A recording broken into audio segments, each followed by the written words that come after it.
नवाज भाई, ये एक इम्पॉर्टेंट केस है जो पिछले 6 साल से इलेक्शन कमीशन में ज़ेर इल्तिवा है। पीटीआई के साबिक़ अहदेदार अकबर इस बाबर इलेक्शन कमीशन में ये मामला लेके आए थे, जिन्होंने दावा किया था कि पीटीआई को बैरूनी ममालिक से भारी जो फंडिंग्स हुई हैं उनमें खुर्द की गई है और उसकी तहकीकात कराई जाए।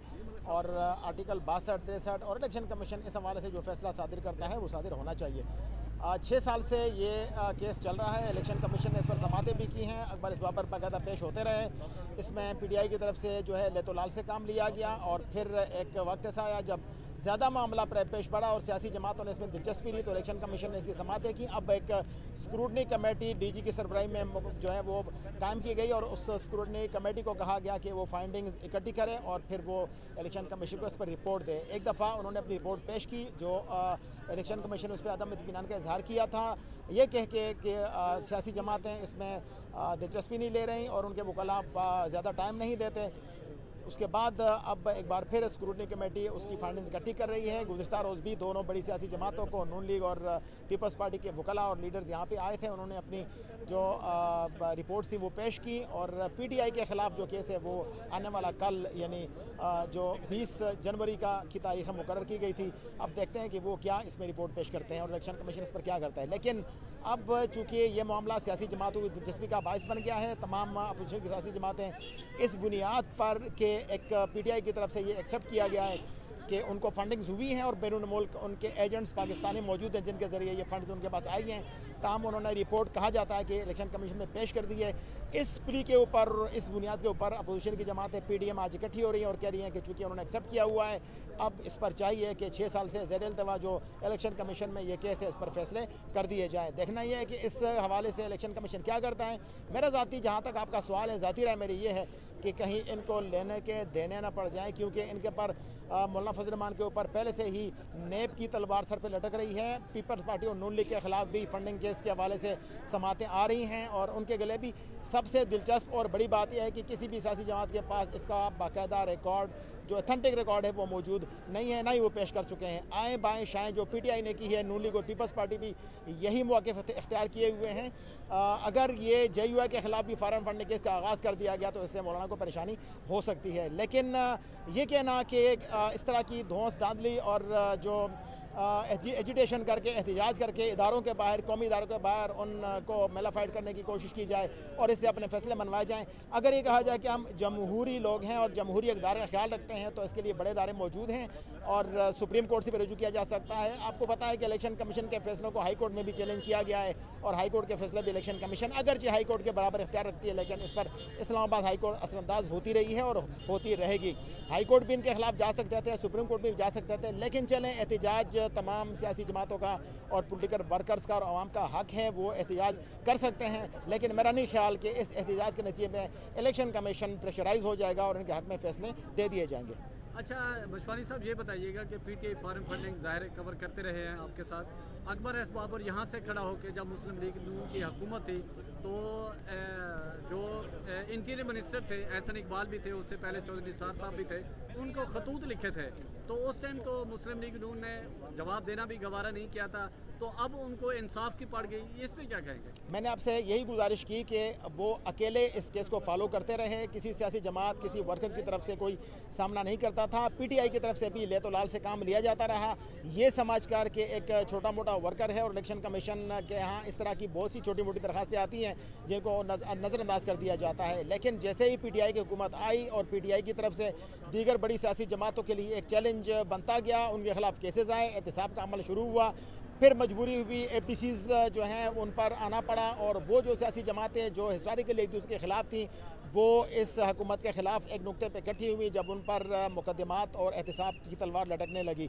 और फिर जब उनको समझ आ गई कि इलेक्शन कमीशन में पीटीआई फंडिंग केस के हवाले से ये मामला है तो उस पर भी उन्होंने उसका साथ देना शुरू किया और यही प्रेशर इदारों पर भी पड़ता है। इलेक्शन कमीशन पर भी जब ये प्रेशर सामने आया तो इलेक्शन कमीशन ने स्क्रूटनी कमेटी कायम की और वो केस स्क्रूटनी कमेटी के हवाले किया और वो report scrutiny committee election commission में पेश करेगी। अब ये केस एक अहम बनता जा रहा है बल्कि अहमियत अख्तियार कर चुका है। इलेक्शन कमीशन अगर इस हवाले से फैसला किसी भी सियासी जमात के खिलाफ करती है, क्योंकि नून लीग के खिलाफ, पीपल्स पार्टी के खिलाफ और पीटीआई के खिलाफ केसेस मौजूद हैं, अगर नून लीग के खिलाफ या पीपल्स पार्टी या पीटीआई के खिलाफ अगर ये फंडिंग केस प्रूव किया जाता है कि हाँ इनको फंडिंग्स मिली हैं और उनमें खुरबुत किया गया है, तो ये एक बहुत बड़ा फैसला होगा। जी अच्छा, पीपल्स पार्टी के जो वकील हैं लतीफ़ खोसा, सरदार लतीफ़ खोसा, वो स्क्रूटनी कमेटी में पेश हुए, मुबैन अफवाह, उनका भी केस चल रहा है, तो उसमें उन्होंने मौक़िफ़ इख्तियार किया कि ये इलेक्शन कमीशन का दायरा कार नहीं है किसी भी सियासी जमात के अकाउंट्स की तफसीलात मांगने का या छानबीन करने का। तो अब वो पीटीआई के खिलाफ आ गए, तो इस पर क्या कहेंगे? पीटीआई की बात की जाए तो वो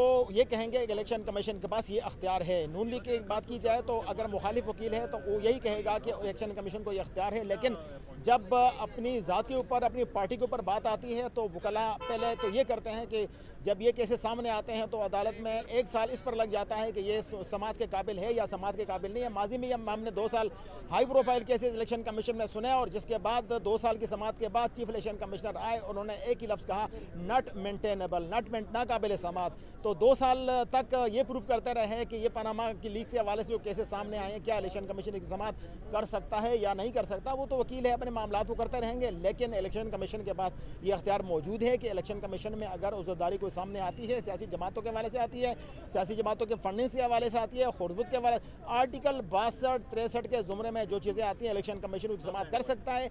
इलेक्शन कमीशन अगर उस पर कोई फैसला सादिर करता है तो सियासी जमातों के पास ये हक है कि वो किसी भी अदालत में जाकर उसको चैलेंज कर सकते हैं। हाई कोर्ट में भी चैलेंज किया जा सकता है, जबकि सुप्रीम कोर्ट जैसा एपेक्स इदारा भी मौजूद है। जी अच्छा मशवानी साहब, ये बताइएगा कि मुस्लिम लीग नून, उनके भी वकला पेश होते रहे हैं और उनका भी कहना है कि जो हमारे पास डिटेल से हमने दे दी, लेकिन दबे अल्फाज में वो भी कहते हैं कि इलेक्शन कमीशन का ये इख्तियार नहीं है। आपने जो बात की, सियासी जमातें जो इस तरह का जो नारा लगाती रहती हैं और वो कहती हैं कि जो पीटीआई जो है किसी तरीके से भी इसको, इस केस में कोई फैसला नहीं आना चाहिए, कोई सज़ा नहीं मिलनी चाहिए। अगर वही जैसा आपने बात की, अगर ये सिलसिला चल निकला, जिस तरह आपको याद होगा जाली डिग्री का वो इधर सुप्रीम कोर्ट में फैसला आया जमशेद दस्ती का सबसे पहले, तो उसके बाद एक लैंग सी लग गई। अगर इसी तरह इलेक्शन कमीशन सियासी जमातों के हवाले से फैसला करने लगता है, नाअहल करने लगता है, तो फिर ये तो सिलसिला आगे चला जाएगा, उसमें तो कोई भी ज़ात भी आ सकता है। इस पर क्या कहें? कोई भी दरख्वास्त इलेक्शन कमीशन में इस हवाले से आती है तो इलेक्शन कमीशन पहले देखता है कि क्या उनके दायरेकार में, दायरे इख्तियार में ये बात है कि नहीं है। अगर आइन और कानून को इजाज़त देता है तो उसकी समात करते हैं, आइन और कानून के मुताबिक अगर नहीं होता तो उसकी समात नहीं करते। पहले से ही वो कर उसको जो है ना वो कह देते हैं कि ये हमारे दायरेकार में नहीं है और जो मुतल्लिका फोरम है वहाँ पे चला जाए। लेकिन जहाँ तक इस केस का ताल्लुक है तो जो पीटीआई है, पीटीआई के ख़िलाफ़ तो 6 साल पुराना ये केस जो है वो दायर किया गया है। और जब कल इसी हवाले से मौलाना फजल रहमान से भी ये जब सवाल किया गया तो उन्होंने कहा कि बिल्कुल ऐसा ही है जिस तरह कत्ल का कोई केस मुकदमा दर्ज हो जाए और फिर क्रॉस पर्चा कर दिया जाए, तो जो नून लीग और पीपल्स पार्टी के खिलाफ केस है ये क्रॉस पर्चा है जिसकी कोई बुनियाद नहीं है। लेकिन असल बात तो इलेक्शन कमीशन का है कि कमीशन में ज़र समात है उस पर क्या फैसला करती है। एक दरख्वास्त जो पीटीआई के खिलाफ आई है बिल्कुल उसी तरीके से और उसी अंदाज पर, उसी बुनियाद पर पीपल्स पार्टी और नून लीग के खिलाफ भी दरख्वास्त आई है, तो उसकी समात भी उसी अंदाज से की जाएगी। देखना यह है कि आज जब ये जो सिलसिला चल रहा है इलेक्शन कमीशन, मेरा नहीं ख्याल कि कोई इतना प्रेशराइज हो सके कि उस बुनियाद पे कि एहतजाज हो, फिर वो एहतजाज में आके तो फिर उस पर कोई फैसला सादे कर सके। इलेक्शन कमीशन ने अपना काम आइन और कानून के मुताबिक करना है। तो आप समझते हैं कि इसका फैसला कोई मुमकिन है, कोई आज का जल्द? मेरा नहीं ख्याल कि इस पर कोई जल्द फैसला आ सके। अभी ये मामला स्क्रूटनी कमेटी में है, स्क्रूटनी कमेटी अपनी फाइंडिंग्स इकट्ठी करके वो रिपोर्ट इलेक्शन कमीशन को पेश करेगी, इलेक्शन कमीशन इस पर बाकायदा समातें करेगी। इस पर काफ़ी वक्त तक मशवानी साहब, आप ज़ाहिर सियासी जमातों की बीट भी करते हैं, मजहबी जमातें भी साथ साथ हैं, अगर इसी तरह गैदरिंग करके अपोजिशन का इकट्ठा करके अपने फैसले करवाने हैं तो फिर जमहूरी सिस्टम, डेमोक्रेटिक जो सिस्टम को डीरेल करने बिल्कुल आपका बजा सवाल है। ये कोई तरीका नहीं है कि अगर कोई मामला ना हो तो उसके लिए एहतजाज किया जाए। एहतजाज का भी तरीका मौजूद है, ठीक है, जमहूरी अमल तो है, लेकिन इदारों को प्रेशराइज नहीं करना चाहिए। ना ही इस तरह की एजुटेशन से इदारे प्रेशराइज होते हैं। इदारों ने आइन और कानून के दायरे के अंदर रहकर काम करना होता है। इलेक्शन कमीशन का ये अमल भी आइन और कानून का तकाजा करता है।